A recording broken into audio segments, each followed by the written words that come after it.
Good morning. આપણે બે type last લેક્ચરમાં જોયા હતા કે ભાઈ ઇનલાઇન અને ઇન્ટરનલ અને ઇનલાઇન બે આપણે સ્ટાઇલ શીટના ટાઈપ જોયા હતા. હવે આપણે જોવા જઈ રહ્યા છીએ ત્રીજી ટાઈપ, બરાબર, કે જે આપણી એક્સટર્નલ સ્ટાઇલ શીટ છે. ઠીક છે. તો એક્સટર્નલ સ્ટાઇલ શીટની અંદર આપણે અત્યાર સુધી એક ફાઇલનો ઉપયોગ કરતા હતા, પણ હવે એની અંદર એવું થશે નહીં. એની અંદર આપણે ઓછામાં ઓછી બે ફાઇલનો ઉપયોગ કરવો પડશે, જેથી આપણે ઇઝીલી વર્ક થશે અને ફાઇલને કેવી રીતે કોલ કરાવી, બરાબર, અને ઈ ફાઇલને કેવી રીતે આપણે યુઝ કરવો. તો ચલો જોવા જઈએ એક્સટર્નલ સ્ટાઇલ શીટ. ઠીક છે. Use an external style sheet when you want to apply one style to many pages.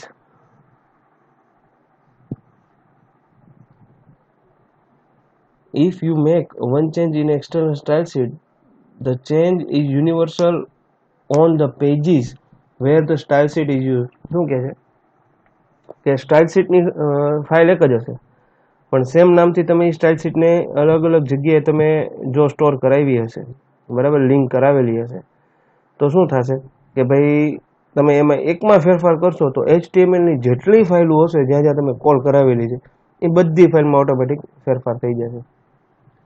An external style sheet is declared in an external file with the .css extension. શું કહે છે કે external style શીટની અંદર તમે જો એની file બનાવો CSSની તો .css થી સેવ કરવાની છે એનું એક્સટેન્શન. આપણે અત્યાર સુધી શું કરીએ છીએ સેવ .html, પણ આની અંદર તમારે શું કરવાનું રહેશે, .css થી તમારે એને સેવ કરવાની રહેશે. It is called by pages whose interface it will be affect. શું કે છે કે હરેક પેજની અંદર ઉપર એનો કોલ કરવાનો રહેશે. એને કેવી રીતે કોલ કરવું એ આપણે આગળ જોઈએ. External style sheet are called using the link tag. આવ્યું?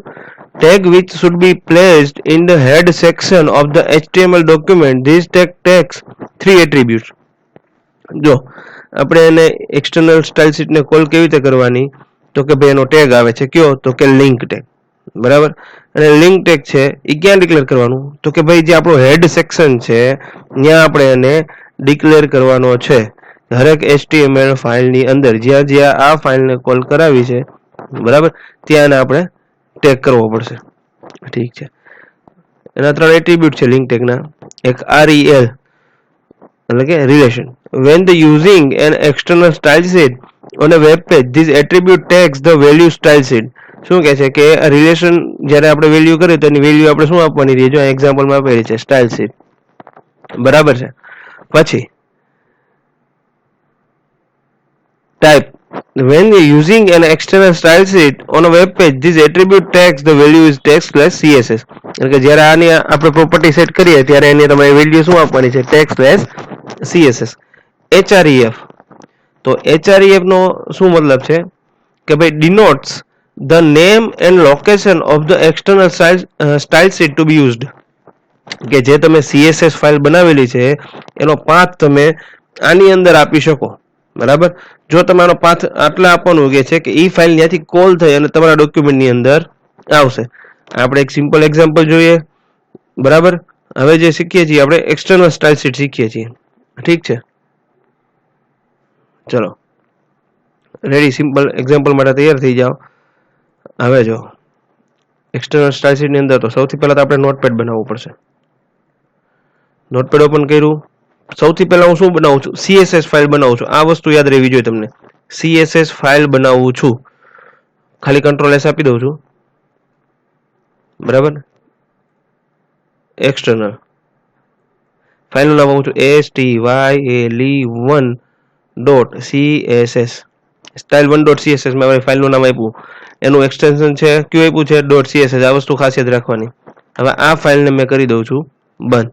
જો મારી ફાઇલ બની ગઈ, બરાબર. અત્યારે કઈ અંદર કન્ટેન્ટ છે નહીં એટલે આમ નામ રહેશે. હવે હું શું કરું છું, હવે હું મારી ફાઇલ બનાવું છું HTML ફાઇલ. પાછું નોટપેડ અગેન.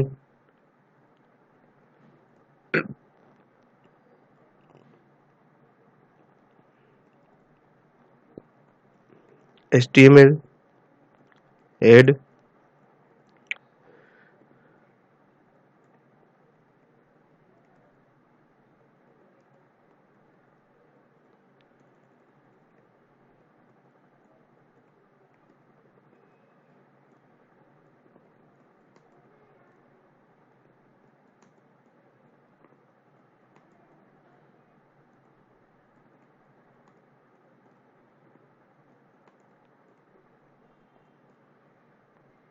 આ ફાઇલને સેવ કરું છું, file1.html. જે HTML ની ફાઇલ છે એને તમારે .html થી સેવ કરવાની રહેશે, બરાબર. હવે ક્યાં કીધું હતું આપણે હેડ ટેગ ની અંદર સ્ટાઇલ જોઈ લેવાનું કયો ટેગ હતો, સ્ટાઇલ ટેગ હતો, સ્ટાઇલ ટેગ નહોતો, કયો હતો લિંક ટેગ.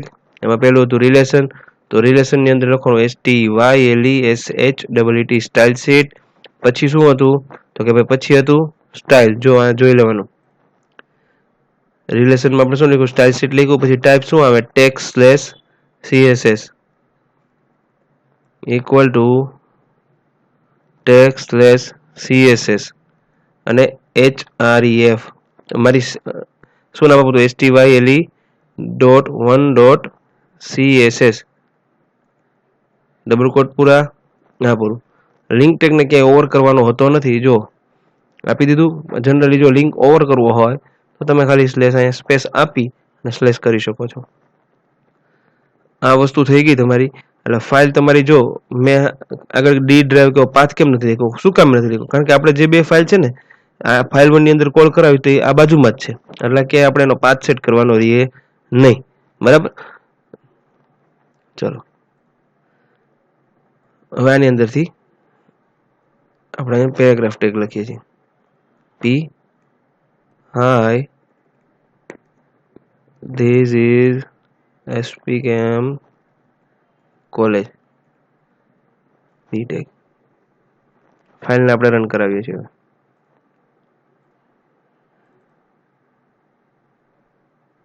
બરાબર, સિમ્પલ આવી ગયું, નથી કાંઈ કલર, નથી કાંઈ, જે મેં ટેગ ટાઈપ કર્યો છે એ જ વસ્તુ same as it is regular છે, આમાં કાંઈ ફેરફાર છે નહીં. ચલો ઓકે. હવે આની અંદર ફેરફાર કરવો હોય આપણે તો જોઈએ આગળ શું કરીએ એ, ઠીક છે. હા, અને જો આ સ્ટાઇલ શીટની ફાઇલ છે તમારે ઓપન કરવી હોય તો એને રાઈટ ક્લિક કરી તમે જોઈ શકો છો અહીંયા CSS થી સેવ કર્યું શું એવું કાસ્કેડિંગ સ્ટાઇલ શીટ ડોક્યુમેન્ટ, ઠીક છે.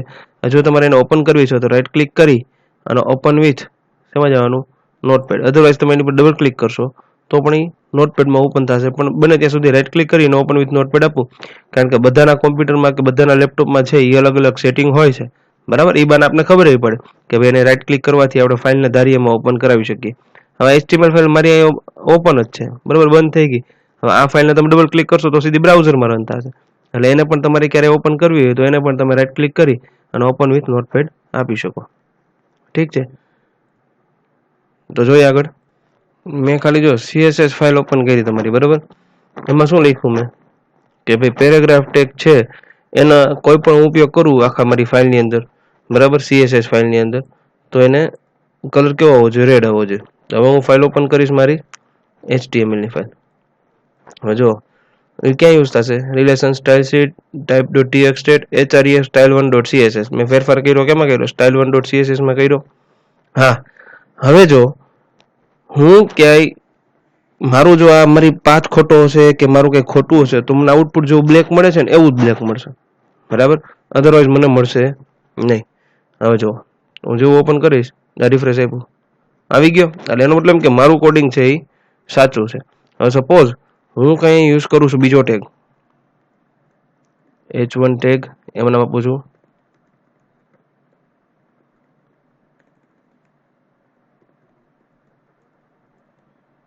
મારું નામ લખ્યું છે, બરાબર. તો હું એ રેગ્યુલર આવ્યું, શું કામ કે મેં જે ફાઇલની અંદર લખ્યું છે એમાં શું લખ્યું છે ખાલી પેરેગ્રાફ ટેગની અંદર હું જે કંઈ પણ લખીશ એ મારો કોડ છે એ આવશે. મેં તો ખાલી પેરેગ્રાફનું જ કર્યું છે. હવે H1 ટેગનું મારે અહીંયા લખવું છે કે ભાઈ H1 ટેગમાં હું જે કંઈ પણ લખું એનો કલર મારે કેવો હોવો જોઈએ, તો કે ભાઈ એનો કલર મારે ગ્રીન આવવો જોઈએ. તો મારે ફેરફાર ક્યાં કરવાનો રહેશે, હવે એકવાર આની અંદર થઈ ગયું એટલે હું આની અંદર આપીશ કે ભાઈ H1 ટેગ, બરાબર, હું આપીશ COLOR colour equal to YELLOW yellow, capital આવું ચાલશે, છેલ્લે સેમિકોલોન, પૂરું કરી દીધું.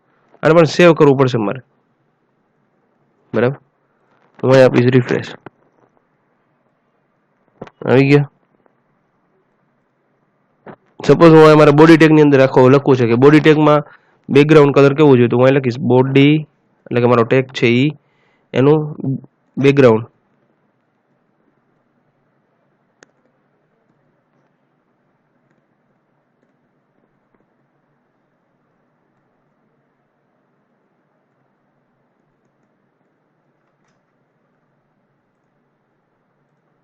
ચલો આવી ગયો.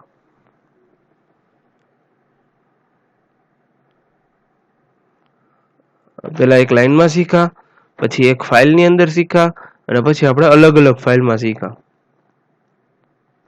રેડી? આ વસ્તુ કહેવાય છે એક્સટર્નલ સ્ટાઇલ શીટ, અને આપણે આ ફાઇલની અંદર કોલ કરાવી.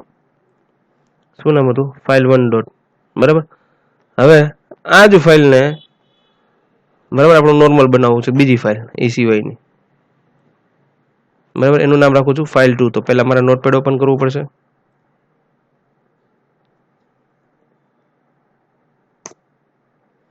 એમાં હું લખીશ HTML head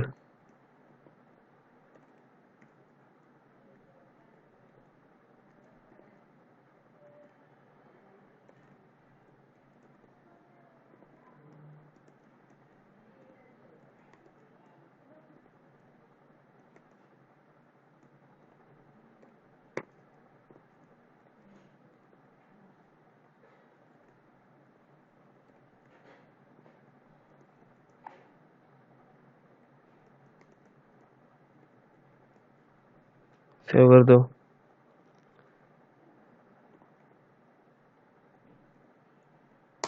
file2.html મેં આપી દીધું. બરાબર. તો file2.html આપી દીધું, પણ એની અંદર મેં CSS કોલ નથી કરાવી. એ જ CSS મારા આ ફાઇલની અંદર કોલ કરાવી છે. તો હું શું આપીશ? HTML. બરાબર. સોરી, શું આપવાનું? લિંક રિલેશન ઇક્વલ ટુ શું આપવાનું? સ્ટાઇલ શીટ સ્પેસ, પછી હતું type equal to text slash CSS, અને href ઇક્વલ ટુ 1.css. બરાબર. હવે આ ફાઇલને ઓપન કરીશ, file2 ને. જો બેકગ્રાઉન્ડ કલર કેવો આવી ગયો. બરાબર. આ ફાઇલ સેકન્ડ ફાઇલ તમને દેખાય, સેકન્ડ ફાઇલ. હવે એની સાથે સાથે હું ફર્સ્ટ ફાઇલ ઓપન કરું છું. જો બે છે. હવે હું શું કરીશ? આ ફાઇલને બંધ કરી દઈશ, બેનું આઉટપુટ ખાલી રાખીશ, અને આ ફાઇલને રાઈટ ક્લિક કરી અને ઓપન વિથ નોટપેડ. મેં ખાલી બોડી ટેગમાં શું કરીશ? અહીંયા ગ્રે છે, બરાબર, ત્યાં હું કરી નાખીશ ગ્રીન. સેવ કરીશ. ફાઇલ એકમાં ચેન્જ કર્યો, હું રિફ્રેશ આપું છું. જો રિફ્રેશ આપીશ, થઈ ગયો બેનો ચેન્જ કલર.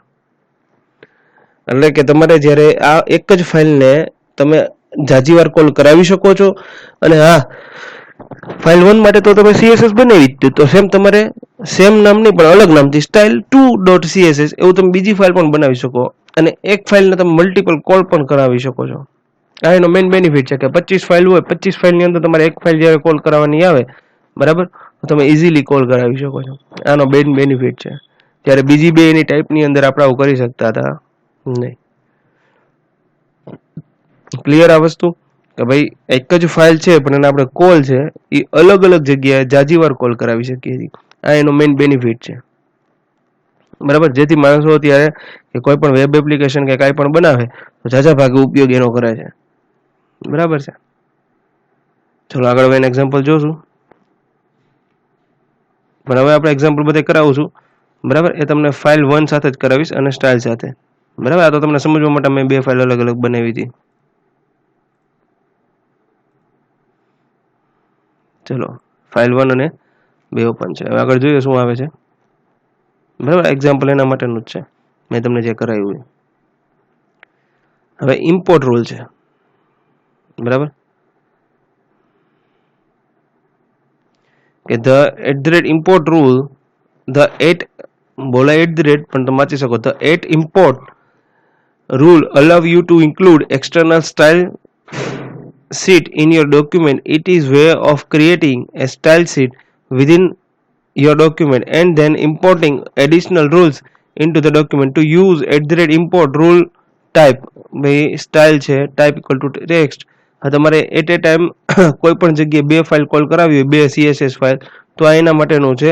એમાં URL ઇઝ નોટ રિક્વાયર્ડ, એમાં કાંઈ URL તમારે આપવાની જરૂર પડતી નથી, પણ સીધો અહીંયા પાછળ તમારે આપી શકો છો. The URL is not required. The double quotes are required to valid HTML, but browser that support URL tend to support it with your without quotes. એમાં કે ડબલ કોટ આપવાની કઈ જરૂર છે નહીં, બ્રાઉઝર કારણ કે સપોર્ટ કરે છે એમનેમ પણ ચાલશે. You can also include an at the import rules and styles it with styles. આ તમે સ્ટાઇલ્સ એને એડ કરાવી શકો છો, બરાબર, જ્યારે જરૂર હોય ત્યારે આવી રીતે પણ. હવે આવે છે સીએસએસ ની ફોન્ટ પ્રોપર્ટી આવે છે. પેલા ફોન્ટ પ્રોપર્ટી આવશે એટલે કે ભાઈ સોરી ચલો તો હવે આપણે જોઈએ સીએસએસ ની ફોન્ટ પ્રોપર્ટી, બરાબર. In CSS there are two types of font family names. બે ટાઈપ્સની છે, એક જેનરિક ફેમિલી છે અને એક ફોન્ટ ફેમિલી છે. જેનરિક ફેમિલી એટલે શું કે ભાઈ a group of font family with similar look like serif or monospace, એટલે કે અલગ અલગ નામથી એને ઓળખવામાં આવે છે, બાકી બેનું કામ તો સરખું જ છે. અને બીજું છે એ સ્પેસિફિક જે font family, specific font family like Times New Roman or Arial, બરાબર. એટલે કે સ્ટાઇલ અલગ અલગ હોય છે ડિક્લેરેશન, બાકી નામ તો બધાના સરખા જ છે. હવે જનરિક ફેમિલી છે, બરાબર, એ ફોન્ટની ટાઈપ છે અલગ અલગ. ફોન્ટ ફેમિલી કયો તો કે ભાઈ Times New Roman, Georgia, Arial, Verdana, Courier New, પછી લુસિડા કન્સોલ, આ બધા ફોન્ટના નામ છે. ને આ બધા ક્યાં છે તો કે ભાઈ સેરિફ, સાન્સ સેરિફ, મોનોસ્પેસ, એની જેનરિક ફેમિલી છે. તો serif fonts have a small lines and ends a some characters, બરાબર. અને sans means without these font do not have lines end with character. ટૂંકમાં ફેન્સી ફોન્ટ અને સાદા font બેને એની અલગ પ્રકારની ટાઈપ છે. And monospace character you have same W, કે ભાઈ બધામાં મોનોસ્પેસ હોય તો બધાના સેમ બધાના કેરેક્ટર હોય છે, બધાના સરખા કેરેક્ટર હોય છે, એટલે અલગ અલગ એની સ્ટાઇલ છે. ઓલ સીએસએસ ફોન્ટ પ્રોપર્ટી, એની ફોન્ટ પ્રોપર્ટી છે. તો પેલું છે ફોન્ટ. તો શું છે ભાઈ ફોન્ટ થી શું થાય તો કે set all the font property in one declaration. શું કહે છે તમે ફોન્ટ છે એ તમે એની પ્રોપર્ટી છે એ સરખી રીતે બધી જગ્યાએ એકમાં ડિક્લેરેશન કરી શકો. ફોન્ટ ફેમિલી એટલે શું તો કે ભાઈ તમે જે ટાઈપ કર્યું છે એની specify the font family for text, એટલે કે ભાઈ ટેક્સ તમે જે લખ્યા છે એની ટાઈપ બદલવા માટે. તો કે ભાઈ જે બીજું છે ફોન્ટ સાઇઝ, તો કે specify the font size of text, એટલે કે એના તમે સાઇઝ જે તમે લખો છો એની ફોન્ટની સાઇઝ કેવડી લેવી એના માટેનું છે. પછી છે ફોન્ટ સ્ટાઇલ, તો કે ભાઈ specify the font style for the text, specify, બરાબર, સ્ટાઇલ કેવી રાખવી.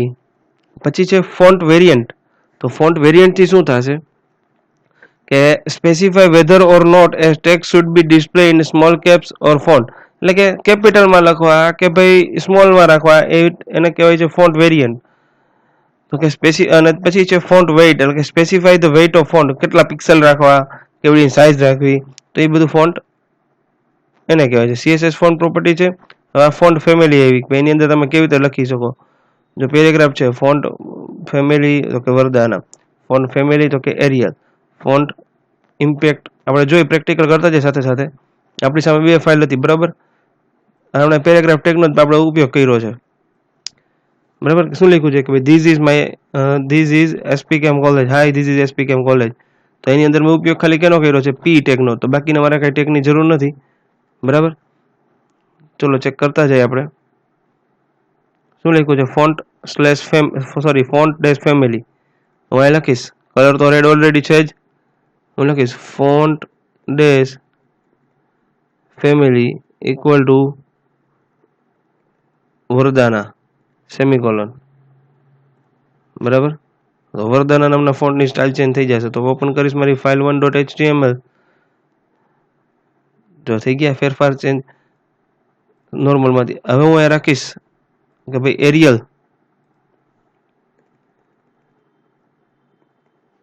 સેવ કરીશ, રિફ્રેશ આપીશ, થઈ ગયા નાના.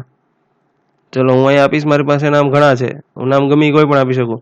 સપોઝ મારે અહીં નામ આપવું છે કોમિક સેન્સ એમએસ. સેવ કરતું રહેવું પડશે અને રિફ્રેશ આપવું પડશે ફરજિયાત. થઈ ગઈ ફોન્ટની સ્ટાઇલ ચેન્જ. ચલો એના પછી કઈ આવે છે ફોન્ટ સાઇઝ. તો પર્સન્ટેજમાં આપી શકું, સેન્ટીમીટરમાં આપી શકું, સ્મોલમાં પણ આપી શકું, લાર્જમાં પણ આપી શકું. આ બધી એની ફોન્ટની સ્ટાઇલ છે અલગ અલગ જે તમને જોવા મળે છે. ચલો તો જોઈએ ફોન્ટ સાઇઝ.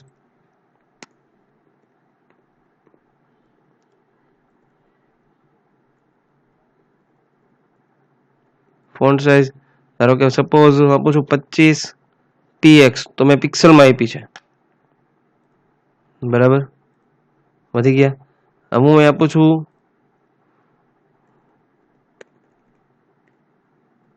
લાર્જ. જો હવે હું ફેરફાર કરી છે કેમ કરું, મારી સીએસએસ ફાઇલ, મારી એચટીએમએલ ફાઇલમાં હું કઈ ફેરફાર કરતો નથી, કારણ કે મેં ખાલી એટલું જ કર્યું છે કે એ ફાઇલનો કોલ કરાવી દીધી છે અને એ ફાઇલમાં પેરેગ્રાફ ટેગ મૂકી દીધો. એટલે મારે જે કઈ પેરેગ્રાફ ટેગની અંદર ફેરફાર તમને એક્ઝામ્પલ બતાવું છું, બધા એની અંદર થશે. હાલ થઈ ગયા લાર્જ. હું આ કરી નાખું છું સ્મોલ, સેવ કરી દઈશ. ખાલી મારે રિફ્રેશ આપીને ચેન્જ કરવાનું રહેશે. થઈ ગયા. પછી 0 પોઈન્ટ સમથિંગ હતું કે ભાઈ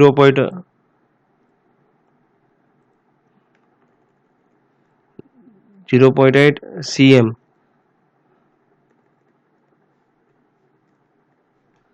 સેવ કરીશ અને રિફ્રેશ આપીશ. ચલો 0.8 સેન્ટીમીટરના થઈ ગયા.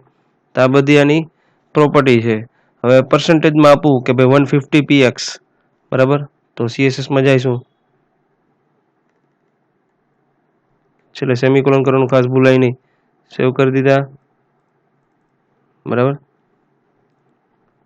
હું આપું છું અહીંયા પર્સન્ટેજમાં કે ભાઈ 120%, સેવ.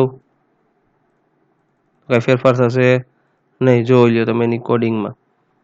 છેલ્લે સેમિકોલન 150%, એવી રીતે આપીએ. ચલો અહીંયા સેમિકોલન, સોરી થઈ ગયું છે, નીચે આવે છે. સેવ અને રિફ્રેશ. ચાલો થઈ ગયા. એટલે આ બધી અમુક વસ્તુ છે તમારે જોતી રહેવી પડે. કટ કોપી પેસ્ટ કોઈક વાર ભૂલમાંથી આપણાથી અડી જાય તો એ બંધ થઈ જાય, તો એ ધ્યાન રાખવું પડશે. ઇઝીલી આપણે ફેરફાર કરી શકશું. ચલો પછી કયું આવે છે, font weight. The font weight property specify the thickness of font weight are going to from 100 to 900 with 19 being a thickest one of the specify bold, bolder or normal. Example below. જો શું કહે છે કે font weight છે ને એનાથી તમારા font છે એ ડાર્ક, લાઇટ એવી રીતે થાય છે. સપોઝ હું આપું છું અહીંયા ફોન્ટ વેઇટ ઇક્વલ ટુ, હું અહીં આપું છું ભાઈ 100 જ આપું છું, 100 સેમિકોલન કરીને ઓવર કરી દઈશ. સેવ કરી દીધી. આની અંદર રિફ્રેશ આપું, કંઈ ફેરફાર થયો નહીં. પછી હું શું કરીશ કે ભાઈ એની અંદર કંઈ ફેરફાર નથી થતો, તો મારે કેટલા આપવાના રહે, તો કંઈ ફાઇલ આપીને ચેન્જ કરી શકો. પેલા સ્પેલિંગ જોઈ લેવાનું કે સ્પેલિંગમાં ભૂલ નથી ને. ફોન્ટ WEIGHT નથી ફોન્ટ. ચલો હું અહીં આપું છું 500, સેવ કરી દીધી, બરાબર. નહીં રેગ્યુલર. પણ જો હા, એ ક્યારે ફેરફાર થશે કે જ્યારે તમે એની અંદર આ કંઈ ઉપયોગ ન કર્યો ત્યારે થશે, બાકી તમને બતાવશે નહીં. સપોઝ 900 આપી દે તો બી કાંઈ ફેર પડશે નહીં. જો તો તમને લાઈટ દેખાશે.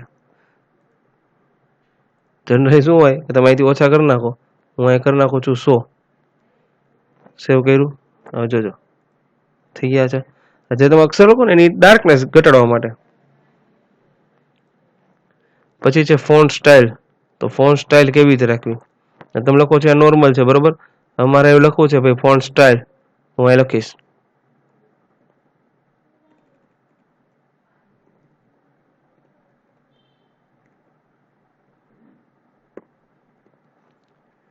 ઇટાલિક. એટલે શું થઈ જશે, ત્રાસા અક્ષર થઈ જાય. થઈ ગયા. હું એમ લખી નાખીશ અહીંયા સ્ટ્રાઇક, સપોઝ સપોર્ટ કરતું હોય તો સ્ટ્રાઇક, બરાબર. હવે રિફ્રેશ આપીશ, સપોર્ટ કરતું નથી. ચલો સ્ટ્રાઇક નથી તો શું કરીશું ભાઈ, અંડરલાઈન, એ પણ હાલતું નથી. તો એને જોઈ લેવાનું પ્રોપર્ટી કઈ કઈ છે ભાઈ. તો એની ખાલી એક સ્ટાઇલ એક જ છે, ઇટાલિક, બીજું કાંઈ છે નહીં. આ વસ્તુ ખાસ યાદ રાખવાની. ઇટાલિક કરી નાખીને એક્ઝામ્પલ જોઈ લઈએ આપણે પાછું રિપીટ. સ્ટાઇલ એની ઇટાલિક એક જ છે, એ સિવાય કાંઈ છે નહીં. ત્રાસા થઈ જશે ફોન એનાથી. ચલો ફોન્ટ વેરિયન્ટ, બરાબર. તો ફોન્ટ વેરિયન્ટથી શું થશે આપણે જોઈએ કે ભાઈ ફોન્ટ વેરિયન્ટથી સ્મોલ કેપ્સ. ચલો લખીએ આપણે અહીંયા ફોન્ટ વેરિયન્ટ.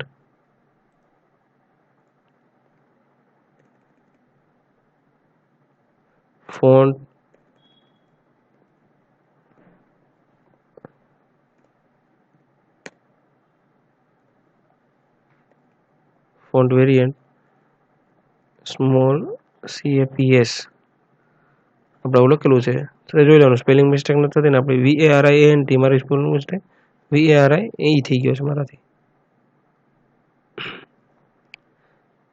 સેવ કરી દીધો અમારે ખાલી રિફ્રેશ આપવાનું રહેશે કઈ ફેરફાર જોવા મળે છે નહીં તો જે કંઈક ભૂલ નથી પહેલાં એ ચેક કરી લેવાનું ફોન્ટ વેરિયન્ટ સ્મોલ CAPS બરાબર તો એ તમારે જો નાના થઈ જશે ફોન્ટ પણ એ ટેગનો તમારે કંઈક ઉપયોગ કરવો પડશે એમનેમ થશે નહીં ચલો તો શું કરશું આપણે એના માટે અલગ બનાવશું આને કાપી Ctrl+X સ્પાન ટેગ બને ત્યાં સુધી આવી તો ઉપયોગ કરવો વ્યવસ્થિત દેખાય આપણને બરાબર હવે એ સ્પાન ટેગનો ઉપયોગ મારે ક્યાં કરવો પડશે HTML ની અંદર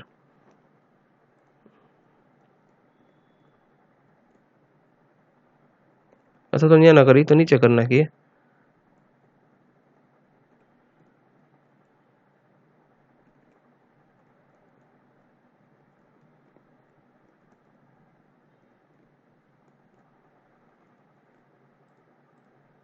ચલો એ થઈ ગયા નાના આવી રીતે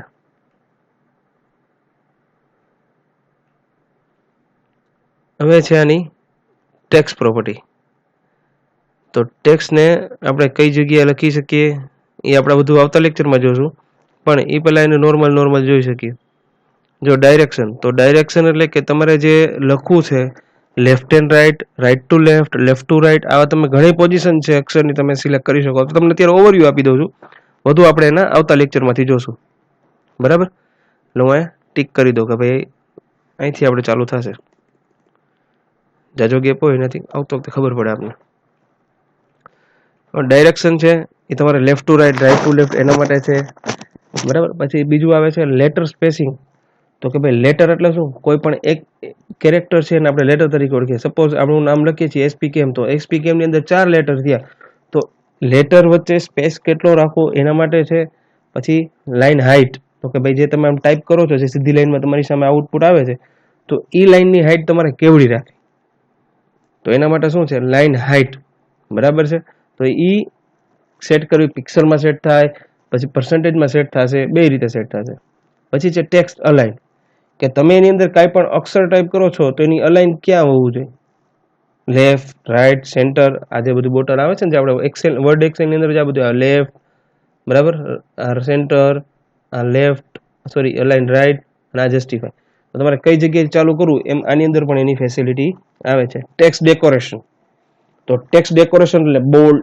ઇટાલિક કા ઇફેક્ટ એવું બધું આની અંદર આવી શકે છે કે તમારા ટેક્સ્ટને છે એ તમારે કેવી રીતે એને અસાઇન કરવો અને એનો ઉપયોગ કેવી રીતે કરવો બરાબર ઘણી વાર શું થતું તમને ખબર છે ઘણી વેબસાઇટમાં તમે જાઓ ને એટલે ટેક્સ્ટ તમને બ્લિંક થતા હોય કા આવજાવ કરતા હોય કા અપડાઉન થતા હોય પણ એક જ જગ્યાએ થતું હોય બધું તો આ બધી વસ્તુ છે એ ટેક્સ્ટ ડેકોરેશન જેવું કે અને ટેક્સ્ટ ઇન્ડેન્ટ એટલે એના માટે કે તમે એક પેરેગ્રાફ સેટ કર્યો હોય પછી આગળથી કેટલા પિક્સલની જગ્યા રાખવી બરાબર એ બધું એના માટે છે પછી છે ટેક્સ્ટ ટ્રાન્સફોર્મ તો ટેક્સ્ટ ટ્રાન્સફોર્મમાં બીજું કંઈ નથી પણ તમને જે વસ્તુ તમે જે ટાઈપ કરો છો એ તમને કેટલા ડાર્ક દેખાય થીન દેખાય સ્ટ્રોંગ દેખાય બોલ્ડ દેખાય ઇફેક્ટ કે દેખાય તો આ બધું એના માટેનું છે બરાબર ટેક્સ્ટ ઘણી તમને આછા દેખાતો તમે જો અત્યારે આપણે સિમ્પલ છે FIBC લખ્યું છે CSS તો એ તમને આછું દેખાય છે અને ઓલું છે તમને કેવું દેખાય છે તમને એ સ્ટ્રોંગ દેખાય છે તમને ડાર્ક દેખાય છે તો આ બધી વસ્તુ છે એ ટેક્સ્ટ ટ્રાન્સફોર્મની વાત છે બરોબર છે બરાબર તો એ બધું ટેક્સ્ટ ટ્રાન્સફોર્મ આવી ઇફેક્ટ છે લાઇટ ડાર્ક ની આ બધું ટ્રાન્સફોર્મ એટલે કે આર પાર બરોબર વર્ડ સ્પેસિંગ આ તમે લખ્યું છે કે ધ ડાયરેક્શન પછી જો ધ પછી સ્પેસ આવે ડાયરેક્શન પછી એટલે કે હરેક વર્ડ પછી તમારે ડાયરેક્શન છે એ તમારે કઈ બાજુ યુઝ કરવી કેવી રીતે ઉપયોગ કરવો તો આ બધી વસ્તુ છે એની અંદર ઉપયોગમાં કરવામાં આવે છે બરાબર અત્યાર સુધી શું શીખ્યા આપણે સ્ટાઇલ શીટની 3 ભાગ શીખ્યા તો 3 ભાગ પછી હવે એની અંદર તમારે ઉપયોગ કરવો હોય તો આમાં જનરલી પેરેગ્રાફ ટેગ છે પણ પેરેગ્રાફ સિવાય તમે H1 F1 કોઈ પણ ટેગનો ઉપયોગ કરી શકશો આ તો એક્ઝામ્પલ માટે છે કે હું તમને બતાવી શકું કે તમને ઈઝી છે બરાબર. આ જગ્યાએ તમે પેરેગ્રાફની બદલે H1 લખતા હોય તો આપણે જે જગ્યાએ લખીએ તો ત્યાં H1 લખવાનું. ત્યાં પેરેગ્રાફ કહે કે ભાઈ અહીંયા બીજો ટેગનો ઉપયોગ થયો તો બીજા ટેગનો ઉપયોગ કરવાનો. એવું જરૂરી ક્યારેય પણ નથી કે આ વસ્તુ આપણે ગમે એમ કરી શકીએ. આ જગ્યાએ તમારે ક્લાસ ડિવિઝન કાંઈ પણ બનાવવું હોય બરાબર, તો તમે ડિવિઝનનો ઉપયોગ ઇઝીલી કરી શકો છો. સીએસએસનો ઉપયોગ ડિવિઝન ને આઈડી ઉપર જ છે, પણ ઝાઝા ભાગે તમારે ક્લાસનો જ ઉપયોગ કરવો પડશે, કારણ કે ક્લાસ છે એ તમારે સહેલો પડશે અને ક્લાસ છે એ તમે એક જ ફાઇલની અંદર એક કરતાં વધારે તમે ડિસ્પ્લે કરાવી શકશો, જ્યારે આઈડીની અંદર એવું પોસિબલ છે નહીં. એક વસ્તુ ખાસ યાદ રાખજો, જ્યારે આઈડી ડિસ્પ્લે કરાવો ત્યારે હેઝનો સિમ્બોલ ઉપયોગ થાય છે અને જ્યારે ક્લાસ તમે ડિક્લેર કરો સીએસએસ ફાઇલની અંદર ત્યારે એનો ડોટથી ઉપયોગ થાય છે. આ બધી વસ્તુ છે જે તમારે રિપીટ કરશો તો આવડશે, બરાબર છે. હરેક લેક્ચરના અંતમાં હું કહીશ કે ભાઈ તમે જે વસ્તુ ઉપયોગ કરો છો એ વ્યવસ્થિત જોવો, બરાબર, પ્રેક્ટિકલ જોવો, ઠીક છે. તો આપણો જે આ લાસ્ટ લેક્ચર હતો એ તમારે શેના ડિપેન્ડન્ટ હતો કે ભાઈ આપણે એક્સટર્નલ સ્ટાઇલ શીટ શીખા, બરાબર. આ વિડીયો પાછો તમને આવનારા વીકમાં રિપીટ પણ થશે અને જરૂર પડશે તો પાછો પણ હું એક લેક્ચર એના વિશે લઈ જઈશ, બરાબર. પાછું ના સમજાય બરાબર તો મને મેસેજ કરજો, આપણો ગ્રુપ છે જ ચાલુ, તો મને મેસેજ કરી દેજો, ઠીક છે. કારણ કે ઘણી વાર એવું થતું હોય કે કોઈક વ્યક્તિને એકવારમાં સમજાઈ જતું હોય, બીજા કે તકલીફ પડે જો તમે પ્રેક્ટિકલ કરો જ છો, બરાબર. તમે જો પ્રેક્ટિકલ કરતા હોય તો તમે મને ગમે ત્યારે મેસેજ કરી શકો છો. જો મેસેજ કરતા છે ને બેટર એ છે કે તમે મને કોલ કરો, કારણ કે મેસેજમાં ઘણી વાર એવું થતું હોય કે હું ક્યારે રીડ કરું કે એ વસ્તુ કોઈ ફિક્સ હોતી નથી, પણ ગમે ત્યારે તમે મને જો મેસેજ કરેલા છો તો હું ગમે ત્યારે જવાબ દઈશ, બરાબર. જ્યારે કોલ કરશો તો તમને ઇઝીલી તમને ગમે ત્યારે મળી રહેશે. અને હા, ઘણા લોકો છે આમાં રિપોર્ટ યુટ્યુબમાંથી આપણે જોતા હોય ને રિપોર્ટ, અને ઘણા લોકો છે ને એ વસ્તુ જોવામાં કોઈક વાર ઘણી વાર બહુ વાર લગાડે, મતલબ કે જોતા બી નથી. આમાં એમનું નામ તો કોઈને ખબર ના પડે, પણ હું તો તમને એના માટે કહું છું કે ભાઈ તમે જોવો તો તમને વધારે સારું રહે, બરાબર છે. તો તમારે કોઈ દી ઇસ્યુ ના આવે અને તમારે પ્રેક્ટિકલ છે તમે ઇઝીલી તમે કરી શકો. અને કાંઈ પણ તમને ક્વેશ્ચન હોય તો મહેરબાની કરી કંઈ આપણે ગ્રુપમાં કોમેન્ટ કરો તો વાંધો નહીં, પણ જો બને તો આપણી જગ્યાએ તમે મેસેજ મને કરવા કરતાં તમે મને કોલ કરી લો, બરાબર. તો આપણે આજના લેક્ચરમાં આટલું રાખશું. આપણે ફોન ફેમિલી શીખા અને એક્સટર્નલ સ્ટાઇલ શીટ શીખા, ઠીક છે. વધુ જે કંઈ હશે એ આવતા લેક્ચરમાં આપણે જોવા મળશે. હવે ફોન ફેમિલી હતું તે પછી આપણે નેક્સ્ટ આવી જ ગયું છે આપણી પાસે. જો કે ક્યાંથી ચાલુ થયું, ડાયરેક્શનથી ચાલુ થશે કે ટેક્સ્ટ સીએસએસ ટેક્સ્ટ પ્રોપર્ટી, તમારે ટેક્સ્ટને કેવી રીતે ડિસ્પ્લે કરાવવા અને એનું ડાયરેક્શન ક્યાં કરો. Okay, then good by.